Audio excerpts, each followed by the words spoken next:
తల్లి మృతదేహంతో 9 రోజులు గడిపిన ఘటన సికింద్రాబాద్ వారసిగూడ పోలీస్ స్టేషన్ పరిధిలోని బౌద్ధనగర్లో లలిత అనే మహిళ మృతి చెందారు. ఇంట్లో నుంచి దుర్వాసన రావడంతో స్థానికులు వెంటనే పోలీసులకు సమాచారం అందించారు. అక్కడికి చేరుకున్న పోలీసులు లలిత మృతదేహాన్ని పోస్టుమార్టం నిమిత్తం గాంధీ ఆసుపత్రికి తరలించారు. ఆమె గుండెపోటుతో మరణించిందని పోలీసులు ప్రాథమికంగా నిర్ధారణకు వచ్చారు. తల్లి అకస్మాత్తుగా చనిపోవడంతో ఆమె ఇద్దరు కుమార్తెలు మానసిక ఒత్తిడికి గురయ్యారు. ఏం చేయాలో తెలియక 9 రోజుల పాటు అదే ఇంట్లో ఒక గదిలో తల్లి మృతదేహాన్ని ఉంచి మరో గదిలో వారిద్దరు ఉన్నట్లు తెలుస్తోంది.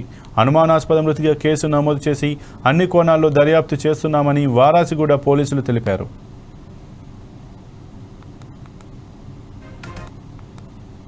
రాసుకుంటా వాళ్ళు కొద్దిగా మానసికంగా డిస్టర్బ్ ఉన్నారు.